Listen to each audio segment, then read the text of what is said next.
ಇಲ್ಲಿ ನೋಡಿ ನವೋದಯ ಮೊರಾರ್ಜಿ ದೇಸಾಯಿ ಹಾಗೂ ಆದರ್ಶ ವಿದ್ಯಾಲಯ ಪ್ರವೇಶ ಪರೀಕ್ಷೆಗಳಿಗೆ ನಿಮ್ಮ ಪರಿಸರ ಅಧ್ಯಯನ ವಿಷಯದ ಮೇಲೆ ಕೆಲವೊಂದು ಪ್ರಶ್ನೆಗಳು ಕೇಳ್ತಾರೆ.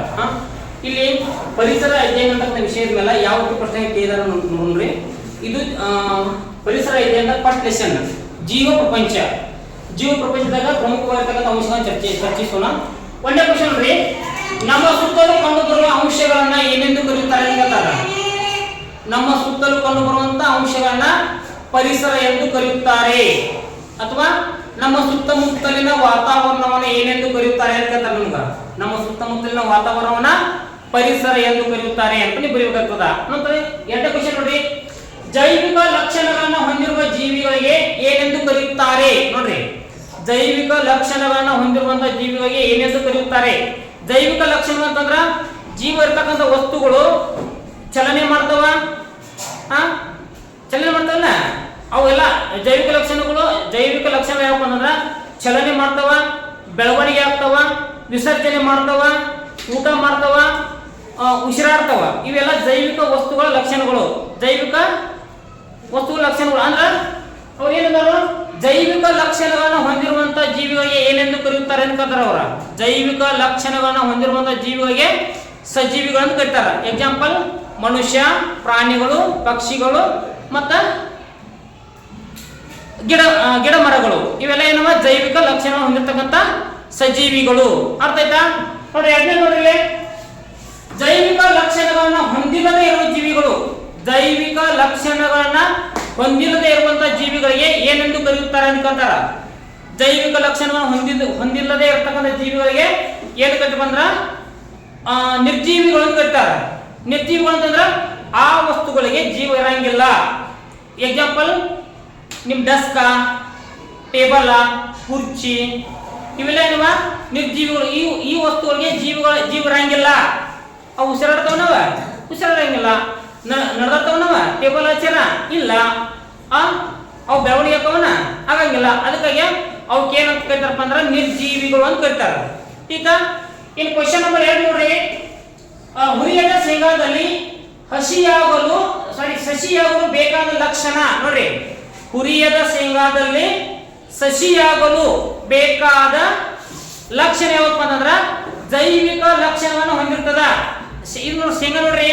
ಎಕ್ಸಾಂಪಲ್ ಶೇಂಗಾ ತಗೊಂಡೋಗಿ ನೀವಪ್ಪ ಭೂಮಿ ಬಿತ್ತರ ಅಂತಂದ್ರ ಹೊಲದಾಗ ಬಿತ್ತರ ಅಂತಂದ್ರ ಏನಾಗ್ತಾವ, ನೀವು ನೀರು ಹಾಕಿ ಬೆಳಿತಲ್ಲವ, ಸಸಿ ಆಗ್ತಾವಲ್ಲ.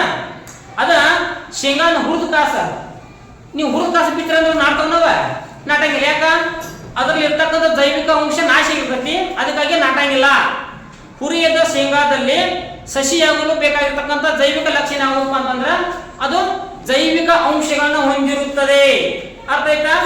ಇನ್ನ ಕ್ವಶನ್ ನಂಬರ್ 5 ನೋಡ್ರಿ. ಜೀವಿಗಳ ದೇಹವು ರಚನೆಯಾಗಲು ಬೇಕಾದ ಕೋಶ ನೋಡ್ರಿ. ಭೂಮಿ ಮೇಲೆ ಇರ್ತಕ್ಕಂಥ ಪ್ರತಿಯೊಂದು ಜೀವಿಯು ಜೀವಕೋಶಗಳಿಂದ ರಚನೆಯಾಗಿದೆ. ಭೂಮಿ ಮೇಲೆ ಇರ್ತಕ್ಕಂಥ ಪ್ರತಿಯೊಂದು ಜೀವಿಯು ಜೀವಕೋಶಗಳಿಂದ ರಚನೆಯಾಗಿದೆ ಅಂತ ನಾವು ಹೇಳ್ಬೋದು ನೋಡಿ. ಜೀವಿಗಳು ಉಸಿರಾಡಲು ಯಾವ ಅನಿಲವನ್ನು ತೆಗೆದುಕೊಳ್ತಿವೆ ನೋಡ್ರಿ. ಜೀವಿಗಳು ಉಸಿರಾಡಲು ಆಮ್ಲಜನಕವನ್ನು ತೆಗೆದುಕೊಳ್ತಾವ. ನಂತರ ಆಮ್ಲಜನಕವನ್ನು ತೆಗೆದುಕೊಂಡು ಇಂಗಾಲದ ಡೈಆಕ್ಸೈಡ್ನ ಬಿಡ್ತಾವ.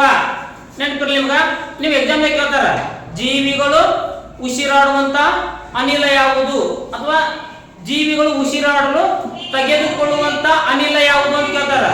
ಜೀವಿಗಳು ಉಸಿರಾಡಲು ತೆಗೆದುಕೊಳ್ಳುವಂತ ಅನಿಲ ಆಮ್ಲಜನಕ ಅಥವಾ ಆಕ್ಸಿಜನ್. ಜೀವಿಗಳು ಆಮ್ಲಜನಕವನ್ನು ತೆಗೆದುಕೊಂಡು ಯಾವ ಅನಿಲವನ್ನು ಬಿಡುತ್ತವೆ ನೋಡ್ರಿ. ಜೀವಿಗಳು ಆಮ್ಲಜನಕ ತಗೋತಾವ, ಇಂಗಾಲದ ಡೈಆಕ್ಸೈಡ್ ಅನ್ನ ಬಿಡ್ತಾವ. ನೆನಪಿರಲಿ, ಅದನ್ನ ಎಕ್ಸಾಮ್ ಕೇಳ್ತಾರ. ಜೀವಿಗಳು ಆಮ್ಲಜನಕವನ್ನು ತೆಗೆದುಕೊಂಡು ಯಾವ ಅನಿಲವನ್ನು ಬಿಡುತ್ತವೆ ಕೇಳ್ತಾರ. ಅವಾಗ ಜೀವಿಗಳು ಆಮ್ಲಜನಕವನ್ನು ತೆಗೆದುಕೊಂಡು ಇಂಗಾಲದ ಡೈಆಕ್ಸೈಡ್ ಅನ್ನ ಬಿಡುತ್ತವೆ ಅಂತ ಹೇಳ್ಬೇಕಾಗ್ತೇವೆ. ತಿತ್ತಿಲ್ಲ. ನಂತರ ಕೇಳ್ತಾರ ಪ್ರಾಣವಾಯು ಯಾವುದು ಅಂತ ಕೇಳ್ತಾರ ನೋಡ್ರಿ. ಪ್ರಾಣವಾಯು ಅಂದ್ರೆ ಆಮ್ಲಜನಕ. ಪ್ರಾಣವಾಯು ಅಂದ್ರೆ ಆಮ್ಲಜನಕ. ಜೀವಿಗಳು ತೆಗೆದುಕೊಳ್ಳುವಂತ ವಾಯು ಅನಿಲ ಯಾವುದು ಅಂತಂದ್ರೆ ಆಮ್ಲಜನಕ. ತೀತಾ. ನೆಕ್ಸ್ಟ್ ನೋಡ್ರಿ. ತಮ್ಮ ಆಹಾರವನ್ನು ತಾವೇ ತಯಾರಿಸಿಕೊಳ್ಳುವ ಜೀವಿಗಳಿಗೆ ಏನೆಂದು ಕರೆಯುತ್ತಾರೆ. ನಿಮ್ ಎಕ್ಸಾಮ್ ಕೇಳ್ತಾರ.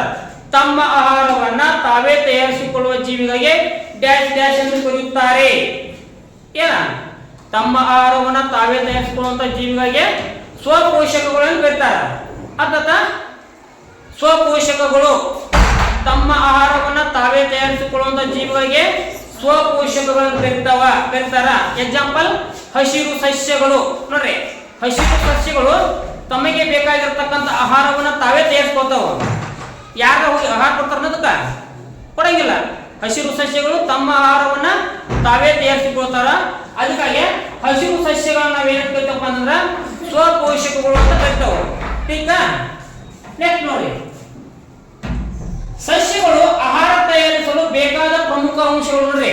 ಯಾವುದೇ ಒಂದು ಸಸ್ಯ ಆಹಾರವನ್ನು ತಯಾರು ಮಾಡ್ಕೊಳ್ಬೇಕಾದ್ರ ಅದಕ್ಕೆ ಪ್ರಮುಖವಾಗಿರ್ತಕ್ಕಂಥ ಅಂಶಗಳು ಯಾವಪ್ಪ ಅಂತಂದ್ರ, ಒಂದು ಸೂರ್ಯನ ಶಕ್ತಿ ಅಥವಾ ಸೂರ್ಯನ ಬೆಳಕು, ಜೊತೆಗೆ ಹಸಿರು ಎಲೆ ಪತ್ರ ಹಿಡಿದು ಕಾರ್ಬನ್ ಡೈಆಕ್ಸೈಡ್ ಮತ್ತು ಮಣ್ಣಿನಲ್ಲಿರುವಂತ ನೀರು, ಖನಿಜ, ಲವಣಾಂಶಗಳ ಮೂಲಕ ಅದೇ ಮಾಡ್ತಪ್ಪ ಅಂತ ಸಸ್ಯ ಬೇರುಗಳ ಮೂಲಕ ಹೀರಿಕೊಂಡು ತಮ್ಮ ಆಹಾರವನ್ನು ತಾವೇ ತಯಾರಿಸಿಕೊಳ್ತಾವ. ಯಾವ ಸಸ್ಯಗಳು. ಅದಕ್ಕಾಗಿ ಸಸ್ಯಗಳು ಏನ್ ಕರೀತಪ್ಪ ಅಂತಂದ್ರ ಸ್ವಪೋಷಕಗಳು ಅಂತ ಕರೀತಾರೆ. ठीक ನೆಕ್ಸ್ಟ್ ನೋಡ್ರಿ, ನೈಟ್ರೋಜನ್ಗಾಗಿ ಕೀಟಗಳನ್ನ ಅವಲಂಬಿಸಿರುವ ಕೀಟಹಾರಿ ಸಸ್ಯಗಳು ಯಾವುವು ಅಂತ ಕೇಳ್ತಾರ. ನೈಟ್ರೋಜನ್ಗಾಗಿ ಕೀಟಗಳನ್ನ ಅವಲಂಬಿಸಿರುವಂತ ಕೀಟಹಾರಿ ಸಸ್ಯಗಳು ಯಾವುವು ಅಂತ ಕೇಳ್ತಾರ. ಅವಾಗ ಯಾವಪ್ಪ ಅಂತಂದ್ರ ಡ್ರಾಸಿರಾ, ನೆಪೆಂಥಿಸ್, ಸಿಟ್ರಿಕ್ಯುಲೇರಿಯಾ ಈ ಸಸ್ಯಗಳು ತಮ್ಮ ನೈಟ್ರೋಜನ್ ಕೊರತೆಯನ್ನು ನೀಗಿಸಿಕೊಳ್ಳಲು ಅವೇನ್ ಮಾಡ್ತಪ್ಪ ಅಂತಂದ್ರ ಕೀಟಗಳನ್ನು ತಿಂತಾವ, ಕೀಟಗಳನ್ನ ಸೇವಿಸ್ತಾವ. ठीक ನೆಕ್ಸ್ಟ್ ನೋಡ್ರಿ, ತಮ್ಮ ಆಹಾರವನ್ನು ತಾವೇ ತಯಾರಿಸಿಕೊಳ್ಳದೆ ಆಹಾರಕ್ಕಾಗಿ ಇತರ ಜೀವಿಗಳನ್ನ ಅವಲಂಬಿಸಿರುವಂತ ಜೀವಿಗಳಿಗೆ ಏನೆಂದು ಕರೆಯುತ್ತಾರೆ ಅಂತ ಕರೀತಾರೆ ನೋಡ್ರಿ. ತಮ್ಮ ಆಹಾರವನ್ನು ತಾವೇ ತಯಾರಿಸಿಕೊಳ್ಳದೆ ಆಹಾರಕ್ಕಾಗಿ ಇತರ ಜೀವಿಗಳನ್ನ ಅವಲಂಬಿಸಿರುವಂತ ಜೀವಿಗಳಿಗೆ ಪರಪೋಷಕಗಳು ಅಂತ ಕರೀತಾರ. ठीक ಎಕ್ಸಾಂಪಲ್ ಮನುಷ್ಯ ತನ್ನ ಆಹಾರವನ್ನು ತಾನೇ ತಯಾರು ಮಾಡ್ಕೊಳ್ಳಂಗಿಲ್ಲ. ಅವ ಆಹಾರಕ್ಕಾಗಿ ಪ್ರಾಣಿಗಳನ್ನ ಅಥವಾ ಸಸ್ಯಗಳನ್ನ ಅವಲಂಬಿಸಿದಾನ ಮನುಷ್ಯ. ठीक ಕೆಲವೊಂದು ಜೀವಿಗಳು ಸಸ್ಯಗಳನ್ನ ಅವಲಂಬಿಸಿದಾವ, ಕೆಲವೊಂದಷ್ಟು ಪ್ರಾಣಿಗಳನ್ನ ಅವಲಂಬಿಸಿದ. ಹೀಗೆ ತಮ್ಮ ಆಹಾರಕ್ಕಾಗಿ ಇತರ ಜೀವಿಗಳನ್ನ ಅಥವಾ ಸಸ್ಯಗಳನ್ನ ಅವಲಂಬಿಸಿರ್ತಕ್ಕಂಥ ಪ್ರಾಣಿಗಳಿಗೆ, ಜೀವಿಗಳಿಗೆ ನಾವೇನ್ ಕರಿತೇವೆ, ಪರಪೋಷಕಗಳು ಅಂತ ಕರಿತೇವೆ. ठीक ಓಕೆ, ಇನ್ನು ಉಳಿದನ್ನ ಚರ್ಚೆ ಮಾಡೋಣ.